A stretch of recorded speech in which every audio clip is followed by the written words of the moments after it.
নমস্কার, কেমন আছেন সবাই? কৃষ্ণকলি পিঙ্কির পরিবারে আপনাকে স্বাগতম। আজ বুধবার, সকাল এখন 6টা।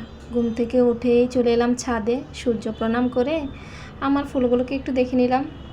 নিজের গাছের ফুল দিয়ে ভগবানের চরণে দেওয়া অন্যরকম একটা শান্তি কাজ করে। দেখতে পাচ্ছেন কত সুন্দর ফুল। যাব বাসায়, চলে এলাম বাসায়, কিছু কাজ করে যাব ছেলেকে নিয়ে স্কুলে। আজ ইন্দিরা একাদশী প্রীতি ও শুভেচ্ছা সবাইকে। আমাদের সনাতন ধর্মাবলম্বী সবাই চেষ্টা করবেন একাদশী পালন করার জন্য। খুব ভালো একটা ব্রত। এই যে আমরা একাদশীতে এই সাগুটা খাই। চলুন সাগুটা ভিজিয়ে নেই, কারণ 1 ঘন্টা 10-20 মিনিট ভিজিয়ে রাখতে হয়, তাহলেই আপনারা সাগুটা দিয়ে রান্না করলে যে কোনো রেসিপি খুব ভালো হবে। এই যে 1 বল জলে একদম ডুবো ডুবো করে সাগুগুলো দিয়ে নিলাম। এখন একটু কষলিয়ে রেখে দেব। এখন যাব ছেলেকে নিয়ে স্কুলে। এই যে বাইর হয়ে পড়লাম ছেলেকে নিয়ে। ছেলের পায়ের নিচটা কীভাবে যেন কেটে ফেলছে, খুঁড়িয়ে খুঁড়িয়ে হাঁটছে। বলছি চলো মামুনির কুলে আসো, বলতেছে না তুমি পারবে না, তোমার কষ্ট হবে। ছেলে আমার পড়াশোনাতে নাই, কিন্তু অন্য সব দিক দিয়ে আছে, বুঝছেন। যাই হোক, হাঁটক, একটু কষ্ট বুঝুক। এই যে উঠে গেলাম অটোতে। দোকানের সামনে এসে বলতেছে মামুনি আমাকে একটা চকোবিন দিবে কিনে। দিলাম একটা চকোবিন কিনে। অটোতে তো 5 জন না হলে ছাড়বে না, তাই বসে রইলাম। এই যে শান্ত মনে খাচ্ছে। আপনাদেরকে হাই করে দিল। আজ স্কুলে অনেক দেরি হয়ে গেছে, অ্যাসেম্বলি শুরু হয়ে গেছে। এই যে দৌড় দিছে, কারণ বুঝতেই পারতেছে স্কুলের ভিতরে ঢুকলে কিছু বকাঝকা খাবে। এই যে দেখুন অ্যাসেম্বলিতে দাঁড়িয়ে গেল। চলে যাচ্ছি বাসায়। ছেলেকে স্কুলে দিয়ে বাসায় চলে এলাম। এই যে দেখুন বাসায় চলে এলাম। এই যে সাবু একদম ফুলে টই টুম্বুর হয়ে আছে।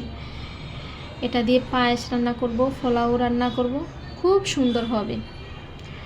গত একাদশীতে কোনো এক দিদি বলেছিল গুঁড়া দুধ একাদশীতে খাওয়া যায় না, তাই এই একাদশীতে গাভীর দুধ সংগ্রহ করা হয়েছে।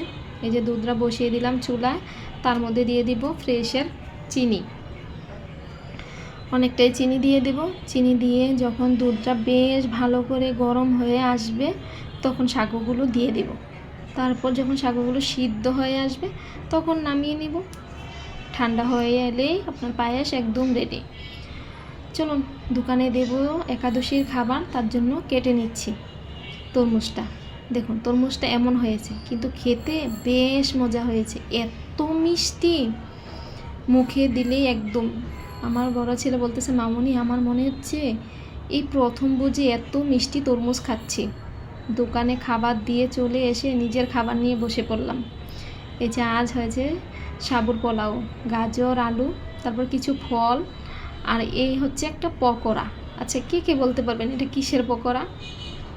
বেশ মজা এই পকোড়াটা। আর পায়েস।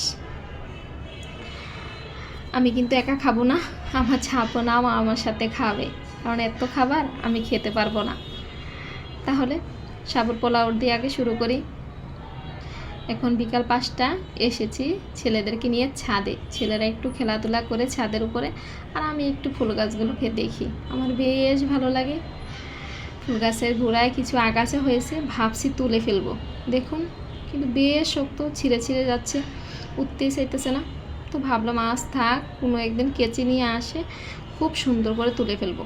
না হলে কী হবে বলুন তো, গাছের যে রসটা এটা এই আগাছাগুলো পাবে, আমার এই মেন ফুল গাছটা এটা কম পাবে, তার জন্য আগাছাগুলো থাকলে গাছটার সমস্যা হবে। আজ মেঘলা মেঘলা ওয়েদার, দেখুন আকাশটা একদম মেঘলা, আর এত সুন্দর বাতাস, মানে ঠান্ডা একটা বাতাস বইছে, বেশ ভালো লাগছে। গাটায় যেমন অন্যরকম একটা শান্তি দেয়। দেখতে পাচ্ছেন আকাশটা একদম মেঘলা। এখন সন্ধ্যা 7টা, ভেজে নিচ্ছি সন্ধ্যার স্ন্যাক্স বলতে পারেন একাদশীর দিনে। বেশ মজা হয় এই পকোড়াটা। আপনারা যদি কখনো না খেয়ে থাকেন, না বানিয়ে থাকেন, তাহলে একবার খেয়ে দেখবেন। সাগু আলু দিয়ে এই পকোড়াটা আমি বানাই, যদি ভালো লাগে বলবেন, আমি দেখিয়ে দেব। তাহলে আমি পকোড়া খাই। আজকের মতো ভিডিওটা এখানেই শেষ করতে চাইছি। ভালো থাকবেন, সুস্থ থাকবেন, সাবধানে থাকবেন। আবারও বলতেছি, ভালো থাকবেন, সুস্থ থাকবেন, সাবধানে থাকবেন। আর ভিডিওটা যদি ভালো লাগে তাহলে একটা লাইক করে দিবেন।